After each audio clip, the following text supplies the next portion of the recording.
Bienvenue à bord du podcast Déboussolé, où nous allons explorer toutes les facettes de l'intersectionnalité. Pour ce faire, nous allons inviter différentes personnes, des personnes expertes autant académiques que des experts de vécu. Ce podcast est le fruit du travail d'un groupe qui se réunit maintenant depuis 2 ans. Ce groupe est nommé Groupe Intersectionnalité. Il évolue au sein de l'association BIPAX, qui est une association d'éducation permanente et de lutte contre les discriminations racistes. Ce podcast se fait en partenariat avec Média Animation, qui est une association d'éducation aux médias. Ici Mehdi, à la barre, et je serai votre guide durant ces explorations. Bonne écoute.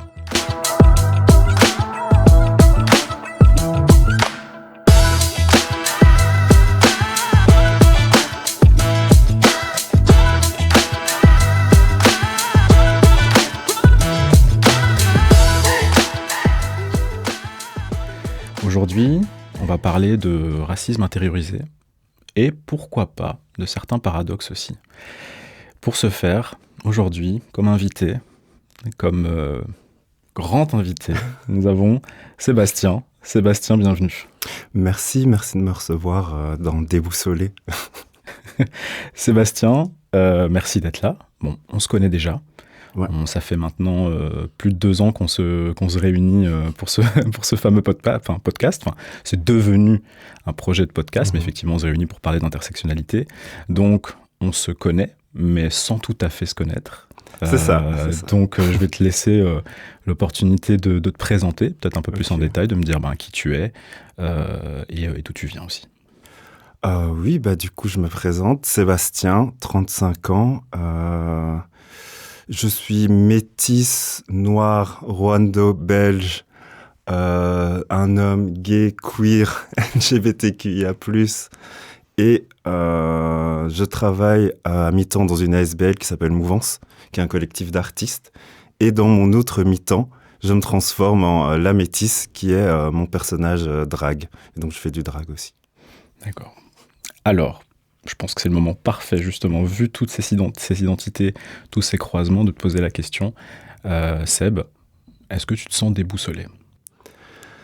Est-ce que je me sens déboussolé ? À la base, j'avais une réponse toute prête. Je m'étais dit, en fait, je suis né déboussolé, parce qu'effectivement, c'est parfois un peu le cas.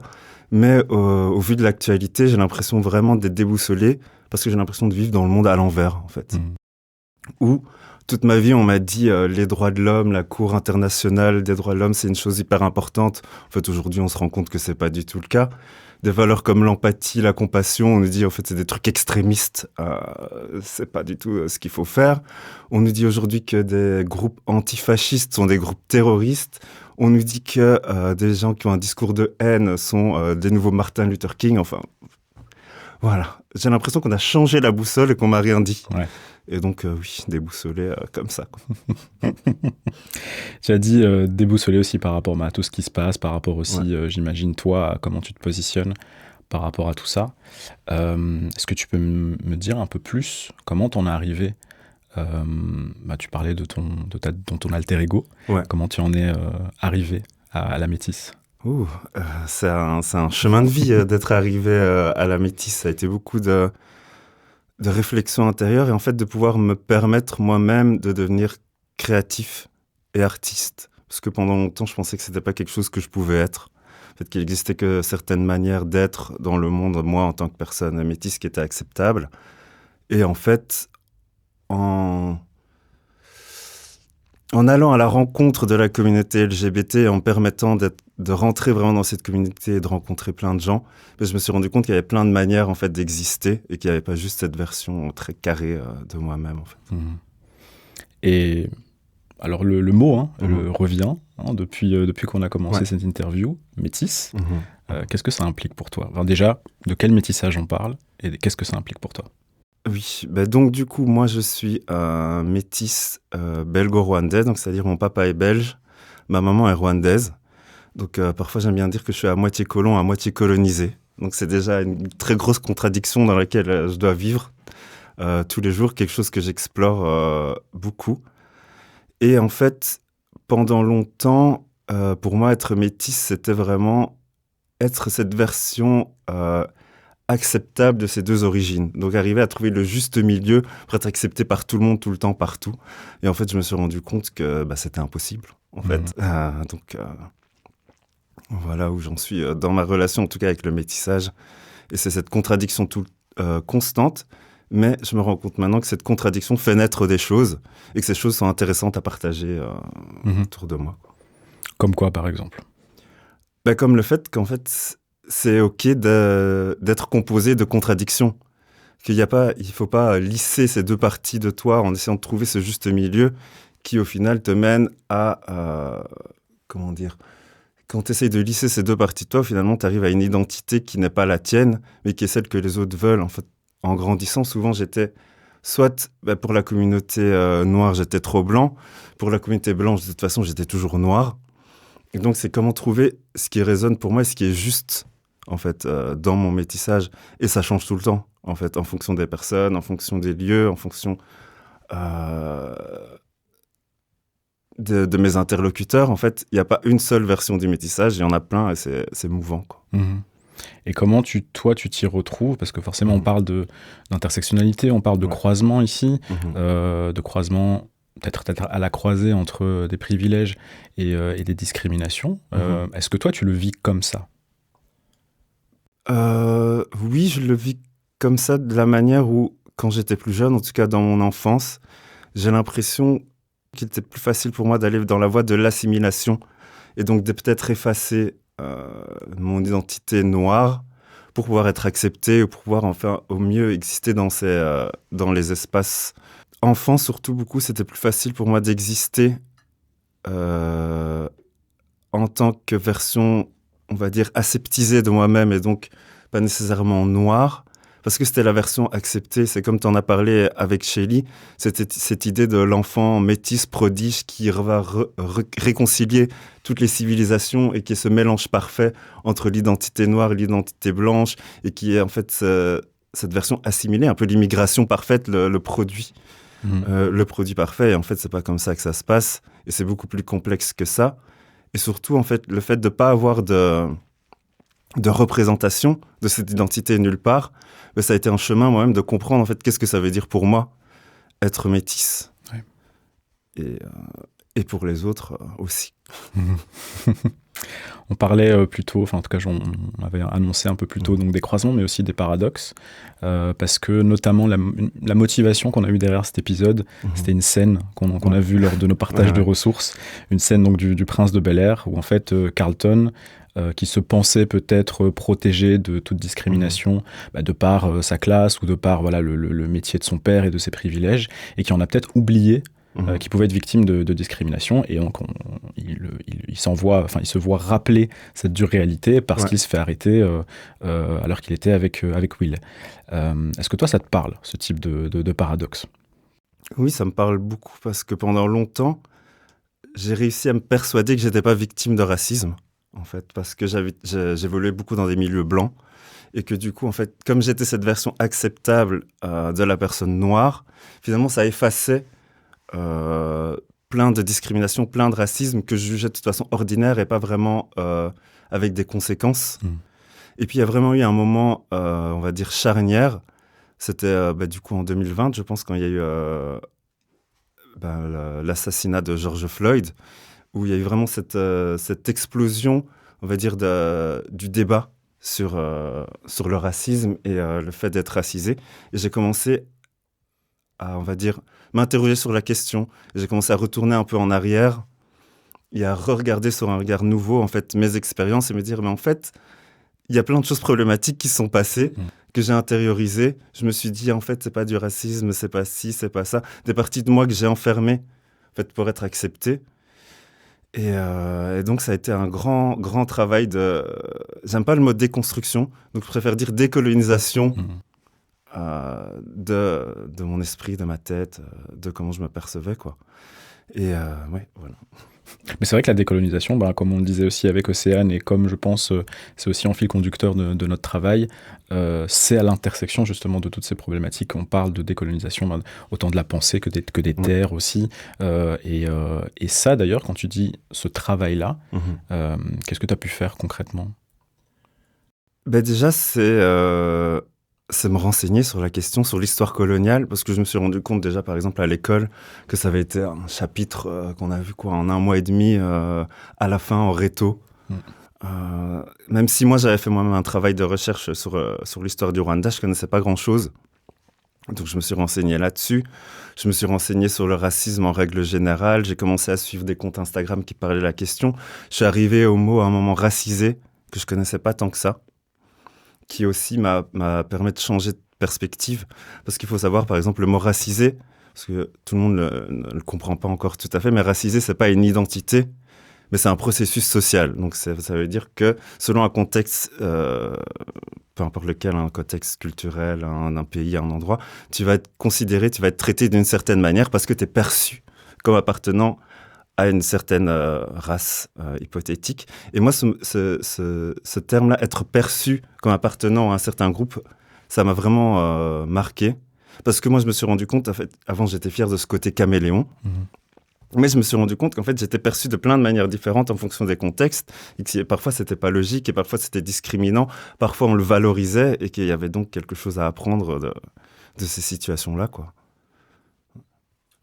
Et est-ce qu'on pourrait dire aussi que ton investissement sur la scène participe à ce travail-là ? Oui, parce que, en tout cas, à travers le drag et maintenant à travers la scène, ce que je fais, j'aime bien dire, c'est de la réappropriation culturelle. C'est donc je me réapproprie en fait tout ce que j'avais gardé en moi, tout ce que j'avais pas pu partager, tout ce dont j'avais honte, tout ce dont j'avais honte d'être fier même en fait parfois, ce qui est assez complexe.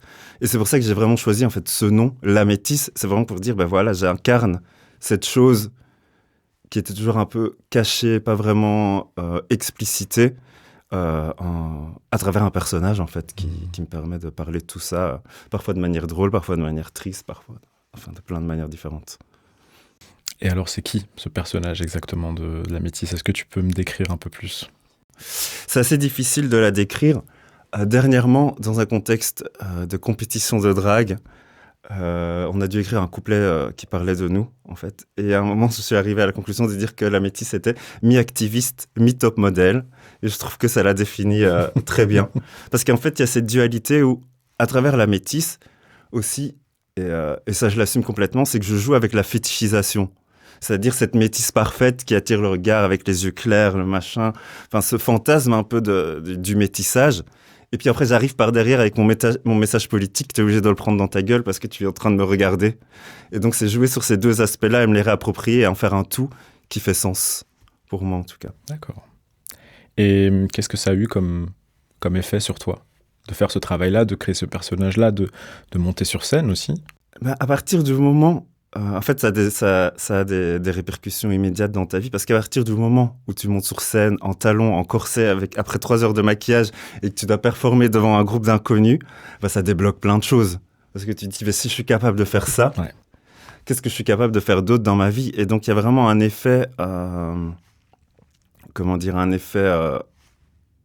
exponentiel où le fait d'avoir surmonté cette peur-là me permet de surmonter d'autres peurs dans ma vie. En surmontant ces autres peurs dans ma vie, ça me permet de surmonter d'autres peurs pendant le drag. Et je trouve surtout, et c'est la beauté du drag, en tout cas moi, c'est comme ça que je le perçois, c'est que quand je fais ça, moi je me soigne sur scène en exprimant ces choses-là. Et j'ai l'impression que le public aussi, qui est là, il voit quelqu'un qui ose faire ces choses-là, qui est en train d'expliquer son message, qui est dans le partage. Et le public aussi le reçoit comme ça. Et donc c'est une espèce d'échange. Tu dis ça parce que tu as eu des retours justement du public dans ce sens-là ? Quel retour par exemple ? Oui, bien sûr, j'ai eu plein de fois des retours hyper positifs parce que même au tout début, quand je performais, je n'osais pas regarder le public. Parce que c'est hyper dur en fait de regarder le public. Mais à partir du moment où tu oses le regarder, il y a quelque chose qui se passe. Il y a des gens que j'ai regardés durant des performances parce que souvent, et malheureusement c'est encore le cas dans beaucoup d'espaces queer et LGBT, il n'y a pas beaucoup de personnes racisées. Donc je vais les chercher dans la foule et j'échange des regards avec elles, et il y a quelque chose qui se passe. Et puis on parle souvent en bord de scène. Il y a des gens qui m'envoient des messages sur Instagram. Enfin, ça commence tout doucement à créer un dialogue que j'avais pas parce que c'est difficile de rencontrer des personnes qui ont des expériences similaires à la mienne, parfois. Bien sûr. Et tu dis que c'était forcément toute une démarche aussi de monter sur scène, de te préparer, de performer. Comment t'as sauté le pas ? Comment j'ai sauté le pas ? J'avais l'idée pendant longtemps en tête. Tu vois, ça fait un peu partie parfois de ces projets qu'on a en tête, ces rêves finalement qui existent un peu dans la sphère de l'esprit, qui vont jamais se réaliser. Puis, à un moment, j'ai commencé à travailler dans la culture. J'ai fait un burn-out. Voilà, team burn-out, comme beaucoup des invités, j'ai l'impression. Et ce burn-out m'a permis de prendre le temps. Finalement, j'ai vu ce moment où, parce qu'après, finalement, mon contrat s'est terminé, je me suis retrouvé en chômage, où je me suis dit, je vais utiliser ce moment pour réinvestir en moi, faire les choses que j'ai envie de faire. Et je me suis dit, en fait, c'est hyper compliqué d'arriver à ce projet en me disant, parce que chaque fois, je me disais, lundi prochain, je commence, je vais faire ci, ça, je me crée des programmes impossibles à réaliser. Puis je me suis dit, en fait, on va être logique et on va décortiquer ça. Qu'est-ce que je dois faire pour arriver à créer ce personnage drague? Il me faut... je me dis, je sais pas danser. Écoute, je vais m'inscrire à un cours de danse. Donc, c'est par là que j'ai commencé. J'ai fait un cours de danse, d'expression corporelle, une fois par semaine. Mais du coup, ça a débloqué cette pensée limitante je sais pas danser. Puis, j'ai fait du théâtre. Puis, j'ai commencé à... puis j'ai fait un workshop de make-up. Du coup, j'ai dû acheter tout le maquillage. Et une fois que j'avais le maquillage, mais du coup, en fait, c'est ce côté où il faut déconstruire ce projet impossible, pas prendre de micro-étapes qui te permettent au final d'y accéder, quoi. Wow. C'est comme ça que j'y suis arrivé. D'accord. Mais très, très organisé, très structuré. Ouais. Vierge, ascendant vierge aussi. C'est ça. Ça aussi, c'est une thématique qui revient aussi pas mal dans notre groupe, oui. L'astro. Oui. Tu t'es lancé. Ouais. Tu t'es armé, bien préparé. Est-ce que tu as rencontré des obstacles dans ce milieu-là? Avant de parler des obstacles, peut-être on va parler de la main qui m'a été tendue, parce que ma première performance, en fait, je l'ai fait grâce à un collectif qui existe ici à Bruxelles, qui s'appelle Les Peaux de Minuit. Donc, jeu de mots, minuit, noir, etc. Et c'est donc un groupe d'artistes drag queer à Bruxelles, et composé uniquement de personnes racisées. C'est un collectif. Et donc, ce collectif organise de temps en temps des scènes ouvertes où ils permettent à de nouveaux artistes émergents en fait, de performer. Et donc, du coup, j'étais allé les voir 1 ou 2 fois sur scène. On avait commencé à échanger sur les réseaux sociaux. Et puis, à un moment, je me rappelle très bien, parce qu'en plus, c'était le soir de mon anniversaire. C'est parfois le destin incroyable. Le soir de mon anniversaire, je reçois un message sur Instagram et il dit « Tu fais quoi le 9 novembre ? Si tu veux, on fait une scène ouverte, viens performer. » Et donc là, du coup, ça a concrétisé les choses parce que plus le choix. Il y a la date du 9 novembre, faut y aller, crée tes numéros, vas-y.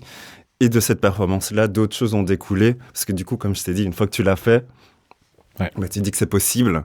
Puis t'as les gens qui viennent qui te disent c'était incroyable, machin truc. Même si toi, peut-être que tu l'as pas vécu comme ça à l'intérieur, ça c'est autre chose. Mais ça m'a permis finalement de faire d'autres scènes et de développer différentes connexions. Et du coup, répondre à des questions des freins. Au début, je me suis beaucoup questionné parce qu'il y a beaucoup de mes numéros qui sont un peu qui sont politisés. En fait, et je me suis dit, ah merde, est-ce que ça va pas me fermer des portes, etc. Et peut-être qu'à un moment, ça a été le cas, mais finalement, moi, je ne l'ai pas vu.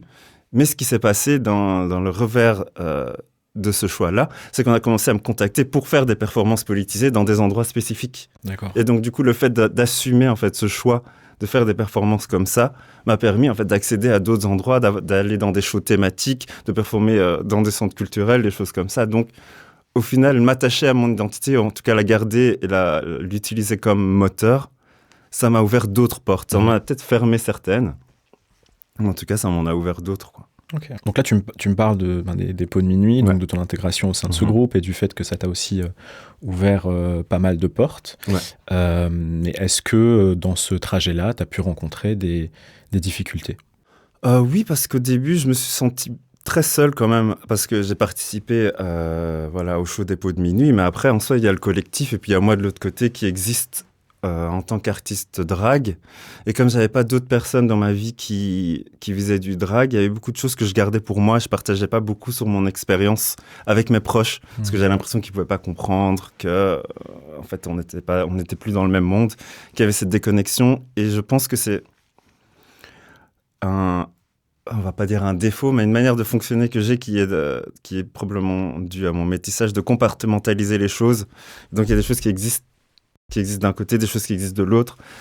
Et j'ai dû à un moment ouvrir les portes et commencer à aller vers les autres et les rencontrer et partager.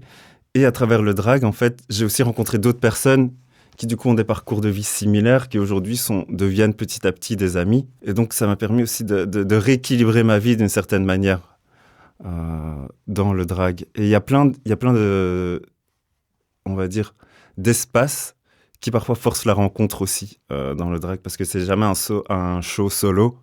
C'est toujours 3, 4, 5 performeurs le même soir. Et donc du coup, tu te rencontres quand tu te prépares en coulisses. Et au début, beaucoup, et même encore aujourd'hui, c'était mes moments préférés. En fait, c'est quand tu es ensemble en coulisses, en train de te préparer pendant 3 heures, parce que oui, le make-up, ça prend parfois entre 3 et 4 heures, et tu discutes et tu partages tes expériences. Et là, c'est à ce moment-là qu'il y a quelque chose qui se passe aussi.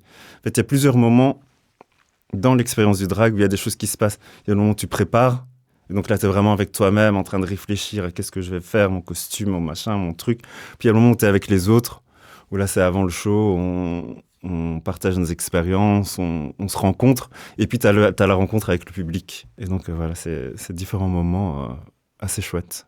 Et est-ce que les moments quand vous êtes ensemble, ça ressemble à quoi? Est-ce que c'est de la camaraderie, de l'émulation, de la taquinerie, de la compétition peut-être un petit peu? Un peu de tout en fait, pour être honnête. Mais surtout, moi, ce que je ressens, c'est la bienveillance d'être dans un safe space avec plein de gens qui partagent la même chose que toi. Il y a un peu ce moment de relâchement aussi, de se dire ah ben voilà, là je peux me lâcher, je peux dire ce que j'ai envie de dire, ça va pas être reçu, ça va pas être mal reçu, ça va pas être mal pris. Par exemple, pour revenir à ce premier show des Pots de Minuit, pour la première fois je me suis retrouvé avec d'autres personnes queer racisées dans cette pièce en train de faire notre maquillage. C'était dans le bureau, c'était où? À la brasserie illégale, en fait, dans le bureau, à l'arrière, parce que souvent les coulisses, c'est des endroits un peu bizarres, mais c'était vraiment ce moment-là où tout à coup, tu te sens moins seul, quoi, et tu peux partager. En même temps, t'es stressé. Mais c'est un safe space, donc on se lance des pics, on rigole, on soutient, mais si tu as besoin de quelqu'un qui t'aide à mettre ton corset, en retirer tes chaussures, si tu as ta perruque qui est de travers, il y a quelqu'un qui va te la remettre droite, enfin voilà, on n'est pas non plus dans cette compétition malsaine, parce qu'on est tous là pour faire un bon show ensemble. Mais voilà, donc ça se passe très bien en fait en coulisses, souvent. Et est-ce que ça se passe aussi bien dans le milieu drag de manière générale? Qu'est-ce que toi t'en penses en fait de ce milieu? Comment tu l'as vécu, ton intégration aussi dans ce milieu-là? On va dire que le milieu drag est tout aussi complexe que tous les milieux artistiques en règle générale, et il y a plein d'approches différentes. Et souvent, il y a peut-être un peu des tensions entre ce qu'on va dire le drag classique, qui est du coup un peu ce côté transformiste, où c'est quelqu'un qui va changer de genre sur scène, faire de la musique un peu pop, avoir des paillettes et danser, faire le show, être plus dans le divertissement, l'entertainment. Et puis, tu as un autre côté un peu plus, on va dire, le drag queer, où c'est beaucoup plus politique, où il y a même des personnes qui se déguisent, enfin, qui se transforment en monstres, qui sont dans une toute autre dynamique. Et parfois, on n'a pas accès aux mêmes scènes, aux mêmes endroits, aux mêmes moments. Et donc, ça crée parfois des tensions. Et moi, comme d'habitude, je me retrouve un peu au milieu. Enfin, c'est l'impression que j'ai. Mais moi, ça me permet de voyager, d'aller de l'un à l'autre et de rencontrer plein de gens de plein de pratiques différentes. Et il y a même eu un moment où j'étais beaucoup plus d'un côté récemment, du côté, on va dire, plus drague féminin, où même moi, ça a commencé à me questionner. Je me suis dit, mais est-ce que j'ai envie de juste performer la féminité? Non. Moi, ce que j'ai envie, c'est exprimer ma part de féminité, mais elle peut avoir plein de formes différentes. Et donc, du coup, je questionne aussi ça. C'est aussi me dire, mais en fait, ça veut dire quoi la féminité? Ça veut dire quoi la masculinité? Comment je les fais se rencontrer sur scène aussi? Et même, du coup, dans la vie de tous les jours, les barrières deviennent moins rigides aussi. Et dans ce milieu-là, il y a plein d'expressions différentes. En fait, on dit souvent, il y a autant de définitions du drag qu'il y a d'artistes drag, en fait. C'est compliqué, mais il y a ce côté un peu d'émulsion qui fait que en fait, cette tension crée de nouveaux drags, qui crée de nouveaux shows, qui crée de nouveaux... Et donc, c'est hyper intéressant à voir, en tout cas, et à vivre. Je parlais d'être un peu entre les deux, d'essayer plusieurs scènes. Est-ce que tu me pourrais parler d'une performance en particulier, quelque chose qui t'a un peu plus marqué en tant que enfin, sur scène ou alors en tant que spectateur? Bah oui, avec plaisir. J'ai une histoire récente assez spécifique qui est assez drôle. Du coup, cet été, Pour celles qui ne le savent pas, il y avait une grande compétition de drague qui se passait à Bruxelles qui s'appelle Beach Idol. Et donc, c'est une compétition, ça reprend les codes du télécrochet, en fait, de base. Et donc, c'est-à-dire qu'il y avait un casting, où chaque drague a une carte blanche, puis tu étais sélectionné, et en fait, tu avais plusieurs semaines de compétition. Et du coup, chaque semaine, il y avait un challenge thématique, et les artistes devaient préparer ce challenge thématique et performer après devant le public, et puis il y avait élimination... et tutti quanti, comme à la télé, quoi.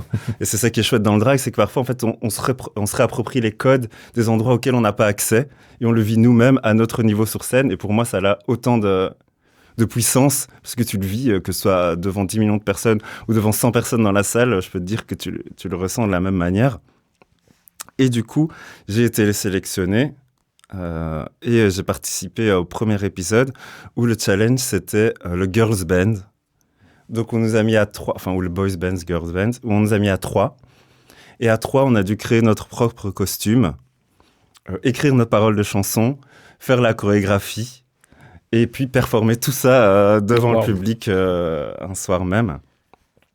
Et c'était du coup une expérience hyper intéressante, hyper enrichissante.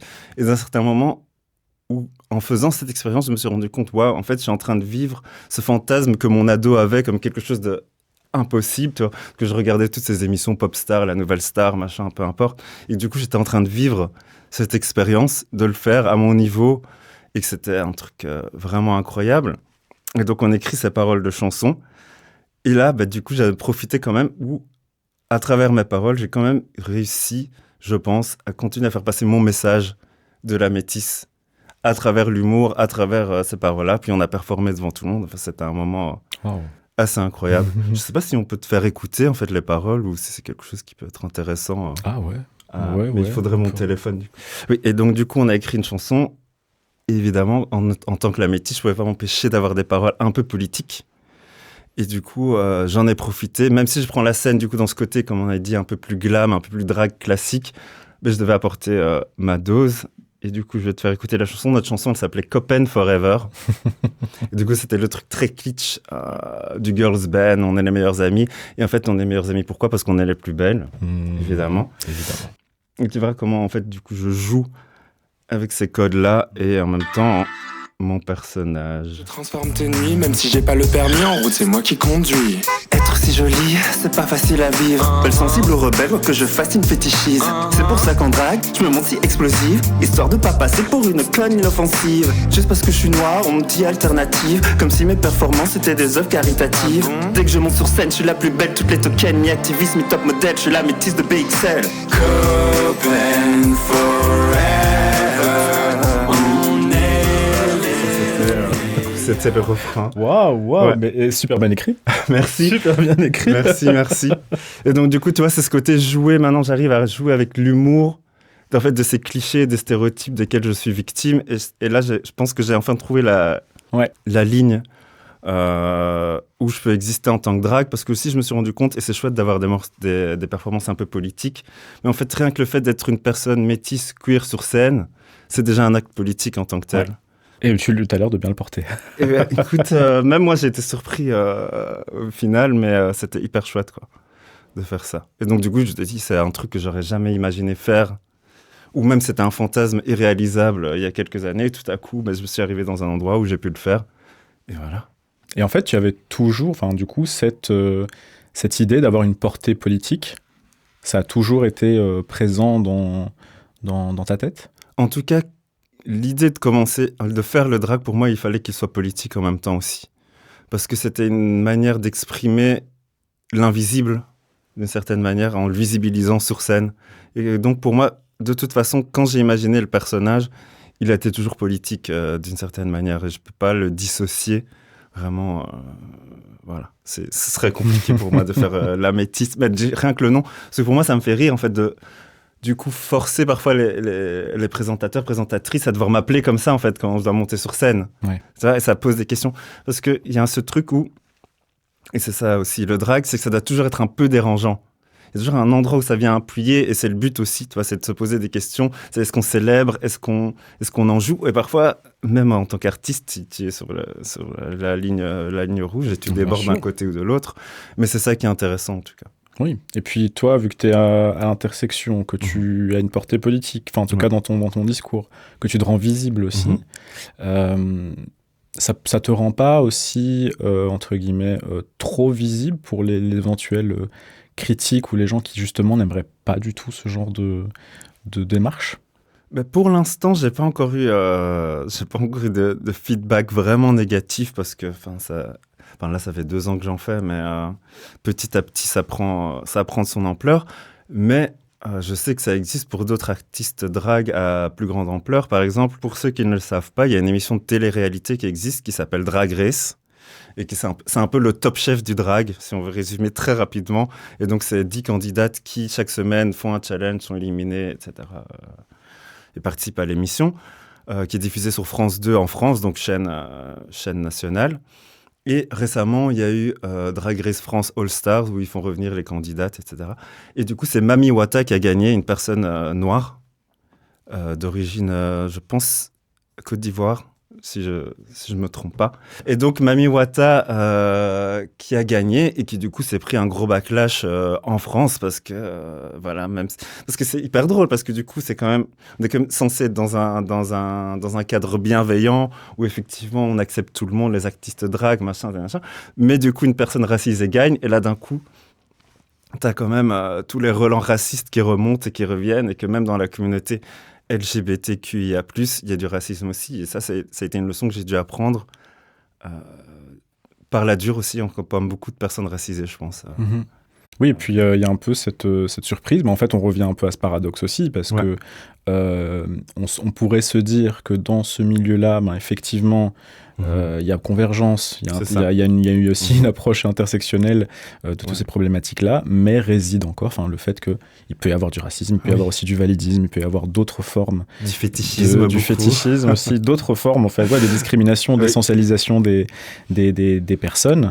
Et donc on se retrouve encore là-dedans. Et est-ce que toi, tu as pu assister à des exemples comme ça? Est-ce que tu as pu vivre des choses comme ça? Pour moi, ça a été... Il y a eu la douche froide du coming out, où j'ai fait mon coming out, et du coup, je suis rentré dans la communauté LGBTQIA+. Et tout à coup, moi, je pensais que j'allais être accepté, célébré en tant que personne racisée, machin, truc bazar. J'avais à l'époque, 18-19 ans. Et très vite, je me suis pris une claque. Déjà, en fait, pour celles qui ne le savent pas, sur les applications de rencontres LGBTQIA+, souvent, les personnes peuvent mettre leurs préférences. Et ils peuvent mettre leurs préférences aussi ethniques, leurs préférences physiques. Et donc, tu as des mecs qui mettaient sur leur profil, par exemple, no black, no asian, no fat, no femme. Enfin, des trucs hyper violents. Ouais. Wow. Tu te dis, ok, on est là-dedans. Et très vite, je me suis retrouvé à être fétichisé par des mecs où j'avais des rendez-vous, même en soirée, qui disaient, moi, j'aime trop l'Afrique, j'adore danser, j'ai fait un safari là-bas, machin, vous avez une peau incroyable, enfin...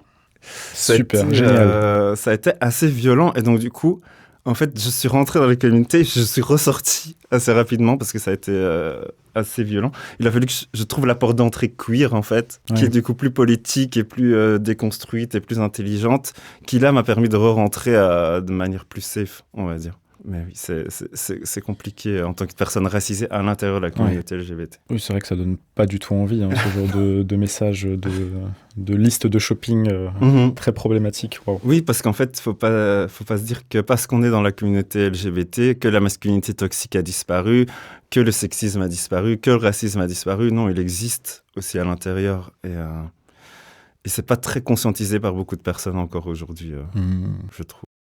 Mais c'est vrai que ça fait pas forcément partie des choses auxquelles on pense en premier quand on pense au milieu LGBTQIA+, de manière générale, ou alors au milieu drag de manière plus particulière. C'est quoi les stéréotypes, les clichés du milieu drag? Les clichés du milieu drag, bonne question. En fait, il y a tout simplement, il y a le cliché de la folle, en fait, qui a un cliché gay qui a la vie dure. Quand même, ce côté de la grande folle efféminée qui est scandaleuse, qui fait du bruit, qui machin, qui truc. Enfin, au final, même si c'est parfois le cas, c'est problématique parce que du coup, au sein de la communauté gay, pour moi, parce que c'est un terme aussi, maintenant on peut appeler ça la folophobie, c'est une forme transformée de la misogynie en fait. C'est-à-dire que même en tant qu'homme gay, on va détester toutes les parts de féminité chez nous parce que être un homme gay, c'est être un homme avant tout, un bonhomme. Et que donc du coup, faire la folle, en faisant les folles, vous diluez le message. Vous êtes en train de faire des trucs qui nous permettent de pas nous assimiler, parce que de nouveau, comme avec la partie métisse, dans la partie gay aussi, t'as des gens, leur seul objectif, c'est d'être assimilés dans la société hétéronormée, et tout ce qui contredit ça ne va pas à leur encontre. Alors que si on regarde dans l'histoire du mouvement politique LGBTQIA+, il a été porté par qui? Des femmes transracisées, par exemple, en citant par exemple Marsha P. Johnson, lors de la révolte de Stonewall. Il y a plein de moments où on oublie en fait que les personnes racisées, queer, trans existent dans la communauté LGBT. Si tu as une image, si tu demandes à quelqu'un, réfléchis, de penser à une image de la communauté LGBTQIA+, on va pas imaginer des personnes racisées ou encore moins des personnes transracisées, alors qu'elles existent. Tu parlais du coup aussi du cliché de la folle, mais aussi de la question de la masculinité. Ouais. Qu'en est-il des drag kings? Les drag kings, j'adore les drag kings. Ils sont incroyables. Les drag kings sont incroyables. Oui, parce qu'en fait, dans le drag, il y a effectivement le classique drag queen, où on va dire c'est une expression de la féminité, mais il existe effectivement le drag king, où ça va être des personnes, on va dire assignées femmes, ou des personnes trans, ou autres, qui expriment du coup les clichés de la masculinité aussi sur scène, et c'est très très drôle les drag kings. Et je trouve que dans la scène bruxelloise, on a la chance d'avoir un peu ce bouillon culturel, king, queen, queer, et même il y a du drag monstre en fait qui existe, où cette personne va incarner une créature plus qu'une personne ou un genre spécifiquement. Et ces différentes formes du drag existent, mais malheureusement ne sont pas dans le mainstream encore. Il n'y a que le drag queen qui a une portée plus dans la culture, on va dire, générale, globale. Parce que, de nouveau, je pense que tout simplement, c'est qu'il y a un côté objectivisation. Ça reste la femme, ça reste quelque chose en fait qui peut être glamour et vendeur, tandis que le king peut-être moins, malheureusement. Alors que, en fait, c'est tout aussi drôle et ça déconstruit tout autant. Et c'est tout aussi intéressant, en fait. Mais je pense que récemment, aux États-Unis, il y a eu la première compétition de drag king qui a commencé. Et que donc, à mon avis, ça peut questionner. Mais je pense que les hommes gays sont peut-être pas tous prêts à questionner la masculinité tout de suite. Et donc, le king a peut-être plus difficile à passer. Quand ça vient toucher forcément la masculinité, oui, c'est ça. C'est compliqué. Un peu comme, je pense qu'on peut peut-être le comparer aussi au football féminin, par exemple, qui doit aussi prendre son essor, qui doit aussi faire sa place au sein des attentes aussi qu'on a par rapport à cette performance-là. Puis il y a peut-être même, là tu en parles, mais il y a peut-être aussi une forme sous-jacente de misogynie, où en fait, au final, même si on performe en tant que femme en drag queen, on ne va pas donner l'accès à des femmes en tant que drag king, tu vois.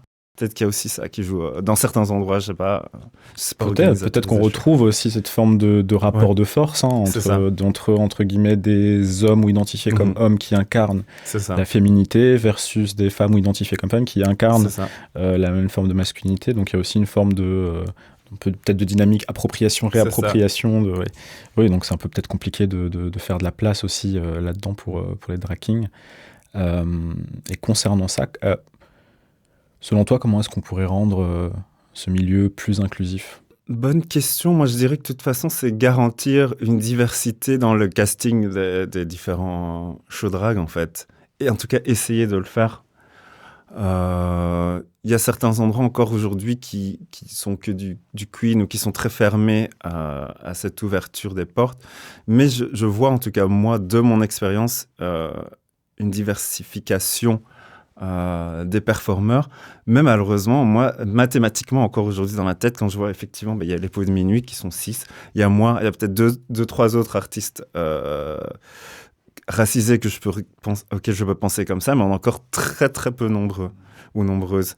Et donc, du coup, essayer de continuer à avoir des artistes racisés dans les shows, et pas seulement quand c'est thématique. Parce que bon, voilà, il y a ça aussi, c'est un peu parfois problématique que du coup, il n'y a que les pauses minuit qui vont performer ensemble en tant qu'artiste racisé, où tu vas être, du coup, comme je l'ai dit dans mon refrain, la token de la soirée qui est là pour performer son numéro politique pour s'y donner bonne figure.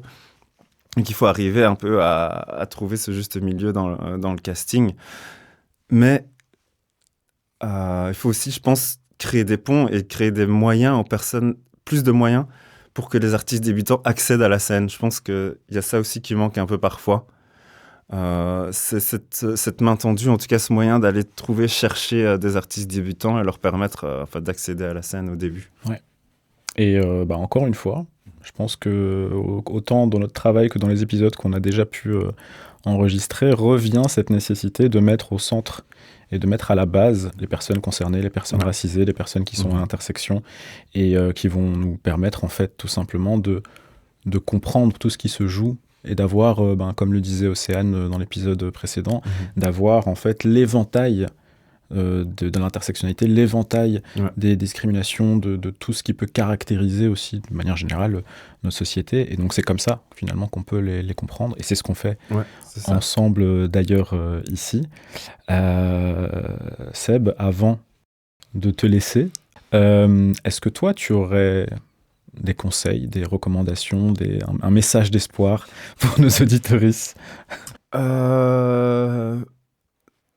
Premièrement, je dirais que tout le monde est créatif, que tout le monde a la possibilité d'avoir une pratique créative dans sa vie et que ça permet parfois d'exprimer des choses qui sont enfouies et que donc il ne faut pas avoir peur d'y aller vers cette créativité et qu'en fait il faut arrêter de créer une montagne insurmontable vers la créativité et qu'en fait c'est hyper facile d'accès, c'est comme une micro-agression, ça peut rester en toi pendant très longtemps, etc. En fait il faut créer des micro-actions aussi. En fait, c'est très simple. Tu t'inscris à cet atelier, tu t'inscris à un cours de danse, un cours de théâtre, un cours de machin. On a la chance en Belgique, en fait, il existe énormément d'académies, d'opportunités, d'offres. Et juste d'aller, de voir, d'essayer, d'être gentil avec toi. Et souvent, tu vas te rendre compte que le frein, il existait juste dans ta tête. Et que donc, il suffit juste parfois de se laisser essayer. Au lieu de se dire, lundi, je vais changer ma vie, mais je vais juste aller à cet atelier-là et on va voir ce qui se passe. Et donc d'essayer, en fait, vraiment de tester, de voir ce que ça va faire émerger chez toi et puis de continuer et d'être en fait dans un processus d'essai, de transformation, plutôt que dans un processus je commence, j'arrête, je recommence, j'arrête, je recommence, j'arrête. Je dirais ça. C'est mon conseil en tant que perfectionniste. Donc, si tu es perfectionniste et que tu m'as entendu, j'espère que tu vas suivre ce conseil. Oui, donc déconstruis l'équation, rends-la la plus petite et facile possible. Et après, tu vas avancer beaucoup plus vite, en fait. Donc, des micro-actions pour répondre aux micro-agressions. Tu l'as très joliment dit. Joliment dit. Un tout grand merci, Seb. Merci à toi. D'être venu aujourd'hui, de nous avoir parlé un peu de toi. On a pu faire vraiment connaissance, du coup, en profondeur. C'était un plaisir, c'était thérapeutique de parler un peu de mon expérience comme ça avec toi. Super, un tout grand merci, Seb. Merci beaucoup.